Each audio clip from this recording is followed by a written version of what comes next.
I am Khushi from 8th Pool. Today I am going to explain Chapter 1 of Geography, that is resources. So let's start. Before starting the chapter, we must know what are resources. So anything that can be used to satisfy a human need is called a resource. Every resource has a use. That is why they're important. For example, clothes, utensils, food grains, comms, and many more things. This conversation between Mona, Raju, and their mother will help you to understand it better. Now, our next topic is utility or usability. It refers to the usefulness of an object. Substance becomes a resource only when we know how to use it.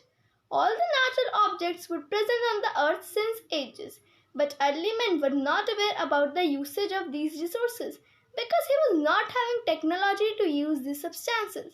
For example, earlier people used water only to quench their thirst, but later we start using it for irrigation, for industrial purpose, and for the generation of hydroelectricity. So now here the question arises, how does something become a resource?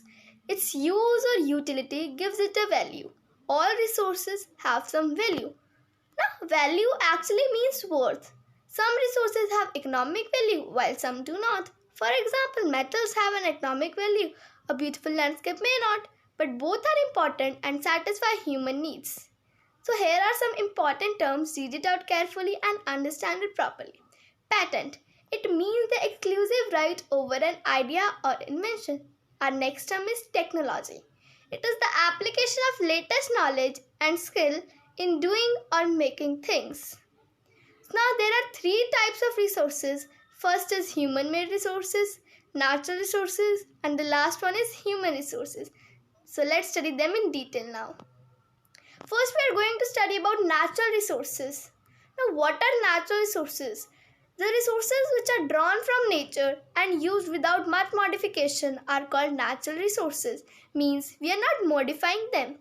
For example, the air we breathe, the water in our rivers and lakes, the soils, minerals, and are all natural resources. Now what are the types of natural resources? Natural resources are classified into different groups depending upon their level of development and use, origin, stock, and distribution. On the basis of their development and use, resources can be classified into two groups, actual and potential resources. Based on their origin, resources can be biotic or abiotic. Natural resources can be broadly categorized into renewable and non-renewable resources. On the basis of their distribution, resources can be ubiquitous or localized. Now, what is the distribution of natural resources? The distribution of natural resources depends upon number of physical factors like terrain, climate, and altitude. The distribution of resources is unequal because these factors differ so much over the earth. Now let's study about human-made resources. Sometimes what happens is that natural substances become resources only when their original form has been changed. Means we have to modify it. For example, iron ore was not a resource until people learned to extract iron from it. People use natural resources to make buildings, bridges, machinery, and vehicles, which are known as human-made resources. Technology is also a human-made resource. Now, what are human resources? Human resources refer to the number and abilities of the people. People themselves are human resources. Education and health help in making people a valuable resource. Improving the quality of people's skills so that they are able to create more resources is known as human resource development. People themselves are the most important resource. It is their ideas, knowledge, and discoveries that lead to the creation of more resources. Each discovery or invention leads to many other. For example, the discovery of fire led to the practice of cooking, and same with the discovery of wheel. It led to the practice of newer modes of transport. Now, what are conserving resources? What is the conservation of resources? Using resources carefully and giving them time to get renewed is called resource conservation.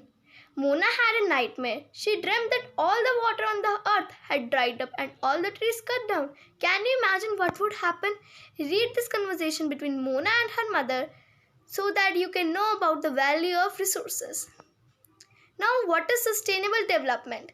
Carefully utilizing resources so that besides meeting the requirement of the present also takes care of future generation. In other words, we can say that balancing the need to use resources and also conserve them for future is called sustainable development. There are some principles of sustainable development. Let's read them.